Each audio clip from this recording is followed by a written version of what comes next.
Good morning, students. Now our topic is analyzing the Bru rebellion. जो ब्रू रेबलियन था वो Indigo cultivators द्वारा किया गया था. किसके अगेंस्ट किया गया था? जो पीसेंट्स द्वारा किया गया था, इंडिगो कल्टीवेटर्स के अगेंस्ट किया गया था. ठीक है. The general strike by the Indigo cultivators of Barasat was the first such strike in the history of the rural India. Rural India में ऐसा पहली बार हुआ था कि कोई स्ट्राइक की गई थी. ठीक है. जनरल स्ट्राइक की गई थी. किसके द्वारा की गई थी? इंडिगो कल्टीवेटर्स के द्वारा की गई थी. In this strike the peasants refused to give in even in the face to atrocities committed by the authorities. Atrocities होता है अत्याचार करना. जो अथॉरिटीज़ द्वारा जो कमिट किए गए थे, जो अत्याचार किए जाते थे, उसके अगेंस्ट पीजेंट्स ने क्या कर दिया? रिफ्यूज्ड कर दिया to give in even in face, कि हम अब किसी भी अत्याचार का सामना नहीं करेंगे और ब्लू रेबलियन की जो खेती है उसको करना बंद कर दिया. The rebellion in March 1859 thousands of cultivators in Bengal refused to grow indigo or pay rents to the planters.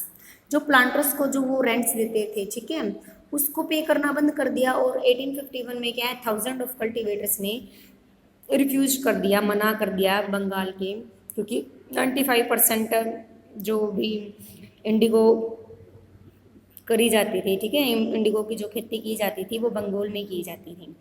तो बंगाल के कल्टीवेटर्स ने अब इंडिगो की खेती करने से, उसको पैदा करने से, उसकी ग्रो करने से मना कर दिया. The ryots armed with swords and spears, bows and arrows attack indigo factories. Ryots ने क्या किया? किसानों ने क्या कर दिया? मीन्स अपने हथियार वगैरह लेके निकल पड़े, जैसे तलवार, भाला, ठीक है, धनुष, बोज, और कहाँ पे अटैक कर दिया? जो इंडिगो फैक्ट्रीज थी उस पर अटैक कर दिया. Cultivators working for the planters were socially boycotted. Cultivators ने क्या है? For the planters were socially boycotted, बिल्कुल सामाजिक बहिष्कार कर दिया. मीन्स अब हम काम बिल्कुल भी नहीं करेंगे. अब हम क्या हैं, जो ब्लू रेबलियन है, जो विद्रोह किया उन्होंने, ब्लू रेबलियन किया है, बोला कि इंडिगो की अब हम पैदावार नहीं करेंगे.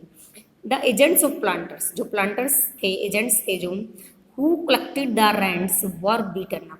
जो रेंट को कलेक्ट करते थे पीजेंट से, उनको प्लांटर्स बोला जाता था. जो ये प्लांटर्स होते थे, इनको भी उन्होंने क्या कर दिया? पीटना शुरू कर दिया. Women also turned up to fight with pots, pans and kitchen implements. जो ब्लू रेबलियन था इसमें वुमेन्स ने भी पार्टिसिपेट किया, और जो अपने किचन वगैरह के जो भी इम्प्लीमेंट्स होते हैं उनको एज ए हथियार के रूप में यूज़ किया उन्होंने, और फाइट करना शुरू कर दिए. जैसे वो पोट्स उठा ले आई, कढ़ाई वगैरह उठा के ले आई, जो भी किचन के इम्प्लीमेंट्स थे. Riots swore that they would not take loans to sow indigo or be built by the lathi wielding strong man maintained by the planters. किसानों ने एक कसम खाई कि अब हम इंडिगो की को शो करने के लिए, ठीक है, इंडिगो का बीज लगाने के लिए किसी भी प्रकार का लोन नहीं लेंगे. और उनको क्या करना शुरू कर दिया? बिल्ड करना शुरू कर दिया, धमकाना शुरू कर दिया, जैसे लाठीज वगैरह के साथ. जो स्ट्रॉन्ग मैन थे, जो लाठी चलाते थे, ठीक है, प्लांटर्स को. Gandhiji Champaran movement. When Mahatma Gandhi returned from South Africa, and indigo cultivators from Bihar persuaded him to visit Champaran to see for himself the plights of the indigo cultivators there. कि तब Mahatma Gandhi ji south Africa से वापस लौटे तो एक Indigo cultivators from Bihar, Indigo cultivators था जो बिहार से बिलोंग करता था, उसने गांधी जी को परsuade किया, राजी किया, मीन्स बताया लोगों के बारे में, और कहा कि आप चंपारण चलो और जाके देखो कि इंडिगो कल्टीवेटर्स की क्या वहाँ पे दुर्दशा हो रही है. His visit to Champaran in 1917 initiated the Champaran movement against the indigo planters. Bihar का जो कल्टीवेटर्स था उसके कहने पे महात्मा गांधी जी ने विजिट किया चंपारण में, और वहाँ पे जाके देखा कि जो पीजेंट्स हैं उनकी क्या दशा कर दी है, ठीक है. और वहाँ से 1970 में महात्मा गांधी जी ने क्या शुरू कर दिया? चंपारण मूवमेंट शुरू कर दिया, जो किसके अगेंस्ट था? इंडिगो प्लांटर्स के अगेंस्ट था, ठीक है. What gave them the power of rebel, कि जो पीसेंट्स हैं, जो इंडिगो कल्टीवेटर्स हैं, उनके पास पावर कहाँ से आई ये रेबल करने के लिए, क्रांति करने के लिए? The indigo cultivators had the support of the local जमींदार and village headmen in their rebellion against the planters. कि जो इंडिगो कल्टीवेटर्स थे उनको किसका सपोर्ट मिला? लोकल जमींदार का और विलेज हेडमैन का सपोर्ट मिला कि हम क्या करेंगे, प्लांटर्स के अगेंस्ट रेबलियन करेंगे. In many villages headmen and zamindar went around village urging them to revolt against the planter. जो गांव के लोग हैं, हेडमैन हैं, जमींदार हैं, वो क्या हैं, गांव के चारों ओर आ गए, इकट्ठे हो गए और इग्रह किया, उन्होंने लोगों को मनाया कि हम रिवोल्ट्स करेंगे किसके खिलाफ? प्लांटर्स के खिलाफ.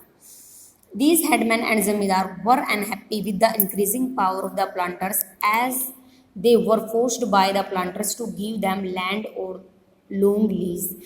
हेडमैन और जमींदार क्या थे? जो भी प्लांटर्स की जो पावर इंक्रीजमेंट हो रही थी उसके प्रति अनहैप्पी थे और प्लांटर्स क्या कर रहे थे? फोर्स कर रहे थे, ठीक है, फोर्स कर रहे थे लोकल जमींदारों को, पीजेंट्स को, कि आपको लॉन्ग लीज मतलब किराए पे हम अपनी ज़मीन को नहीं देंगे, और वो खेती करने के लिए फोर्स कर रहे थे. उसके अगेंस्ट उन्हें क्या करना शुरू कर दिया? रेबल करना शुरू कर दिया, उनका विद्रोह करना शुरू कर दिया. The rebellion made the government worried. इस रेबलियन से क्या हो गई? गवर्नमेंट क्या हो गई? वरिड हो गई, चिंतित हो गई. अब जाहिर सी बात है, देश में अगर कोई क्रांति उठेगी, किसी चीज़ का विद्रोह किया जाएगा तो गवर्नमेंट को वरिड होएगी ही. Military was brought in to protect the planters from attack. Government ने क्या कर दिया? मिलिट्री को बुलाया प्रोटेक्ट करने के लिए, ठीक है, ताकि जो प्लांटर्स हैं उन पे अटैक ना कर सके जो कॉमन मैन है. The government set up the indigo commissions to enquire into the system of indigo productions. Government ने क्या अभी कमीशंस बिठाई इंक्वायरी करने के लिए कि इतने जो पीजेंट्स हैं उन्होंने रेबलिंग कैसे कर दी, क्या कमी आई है इंडिगो प्रोडक्शन में. The commission criticise the planters and held them guilty. Commissions ने पाया कि क्रिटिसाइज की प्लांटर्स की और उनको दोषी पाया. किसको पाया? प्लांटर्स को पाया. It declare that the cultivator could refuse to produced indigo in failure. और उन्होंने यह कल्टिवेटर्स ने डिक्लेयर कर दिया कि हम इंडिगो की प्रोड्यूस नहीं करेंगे, बिल्कुल मना कर दिया. इन फ्यूचर में कभी भी अब हम इंडिगो की प्रोडक्शन नहीं करेंगे. After this revolts indigo production in Bengal collapsed. इस रिवोल्यूशन के बाद इंडिगो की प्रोडक्शन बंगाल में क्या हो गई? एकदम बंद कर दी गई. The planters now had to move their operations to Bihar. अब प्लांटर्स को तो क्या था? इंडिगो चाहिए ही थी. अब उन्होंने बंगाल से मूव होके कहाँ पे, किस तरफ अपना मूव करना शुरू कर दिया? बिहार की तरफ मूव करना शुरू कर दिया. मीन्स प्लांटर्स ने बंगाल को तो छोड़ दिया, क्योंकि बंगाल के कल्टीवेटर्स ने साफ मना कर दिया, अब हम इंडिगो को की प्रोडक्शन नहीं करेंगे. अब वो बिहार की तरफ बढ़ गई. But they continue to exploit the cultivators. But planters ने फिर भी क्या करना शुरू कर दिया? कंटिन्यू एक्सप्लॉइट किए जा रहे थे कल्टीवेटर्स को, क्योंकि अब बिहार के लोगों से वो फोर्सफुली क्या करवा रहे थे? प्रोडक्शन करवा रहे थे इंडिगो की. The indigo business was severely affected by the discovery of synthetic dyes in late 19th century. जो इंडिगो बिजनेस है वो सेवरली मीन्स बहुत गंभीर रूप से अफेक्ट हुआ. कब अफेक्ट हुआ? तब सिंथेटिक डाइज की डिस्कवरी हुई 19th सेंचुरी में. मीन्स कृत्रिम, पहले तो नेचुरल तरीके से इसको प्रोडक्शन किया जाता था. 19th सेंचुरी में क्या है? सिंथेटिक तरीके से मीन्स कृत्रिम रूप से उसकी डिस्कवरी हुई और फिर इंडिगो की जो एग्रीकल्चर है वो क्या हो गई? बंद हो गई. The story of Indigo. Indigo की स्टोरी क्या है कि किस तरह से जो इंडिगो की फसल है वो कैसे उगाई जाती है, कैसे उसकी कटाई होती है, किस तरह से उसमें से क्या है जो ब्लू कलर है वो निकाला जाता है. After harvesting the indigo plants were taken to the indigo factories. तब इंडिगो प्लांट की हार्वेस्टिंग की जाती है, वो कहाँ पे लाया जाता है? इंडिगो फैक्ट्री में लाया जाता है. The leaves were stripped of the indigo plants and were first soaked in warm water for the several hours. और तो इंडिगो प्लांट से क्या है? उसकी लीव्स को उतार दिया जाता है. फिर लीव्स को उतारने के बाद सबसे पहले उसको क्या वार्म वाटर में भिगोया जाता है कुछ घंटों के लिए. When the plants formed, तब यह लीव्स क्या है? उबलना शुरू हो जाता है. The liquid began to be boil and bubble. इसमें ये बिल्कुल उबलना शुरू हो जाता है और उसमें क्या बल्बल होने शुरू हो जाते हैं, मीन्स जो बुलबुले होते हैं वो उठना शुरू हो जाते हैं. The rotten leaves were taken out, the liquid drained into another vat. जो जो वो लीव्स गल जाते हैं, एकदम पूरी तरह से गल जाते हैं और वो अपना कलर छोड़ना शुरू कर दे रहे हैं, तो उसको क्या है, लिक्विड ड्रेन्ड इनटू अनदर रोज। तो लीव्स को बाहर निकाल दिया जाता है एंड लिक्विड ड्रेन को, जो लिक्विड ड्रेन हमारी तैयार हुई है उसको क्या है, अनदर वेट में डाल दिया जाता है, मीन्स अनदर बर्तन वगैरह में डाल दिया जाता है। The solution was continuously stirred and beaten with paddles. जो ये सॉल्यूशन मिला है, जो तरल पदार्थ हमारा हुआ है, उसको कंटिन्यूसली हिलाया जाता है, बिल्कुल ठीक है, कंटिन्यूसली हिलाया जाता है। चप्पू या पलटा वगैरह लगा लो कि जैसे बोट में पानी को नहीं पीछे किया जाता और बोट आगे चलती चली जाती है, ऐसे ही इसको बिल्कुल हिलाया जाता है बहुत जोर से। And the liquid gradually turned green and then blue. पहले तो जो लिक्विड है वो ग्रीन में टर्न होगा, उसके बाद ब्लू में। लाइम वाटर वाज एडिड, इसमें क्या है, लाइम वाटर को एडिट किया जाता है। Gradually the indigo separated out the flag, तो ग्रेजुअली क्या, इंडिगो को अलग किया जाता है। Muddy sediment settled at the bottom of the vat and a clear liquid rose into the surface. जो क्लियर वाटर है वो ऊपर की सतह पे आ जाता है और जो सेडिमेंट्स है वो नीचे बॉटम में बैठ जाता है। The liquid was drained of and the sediments the Indigo pulp transferred.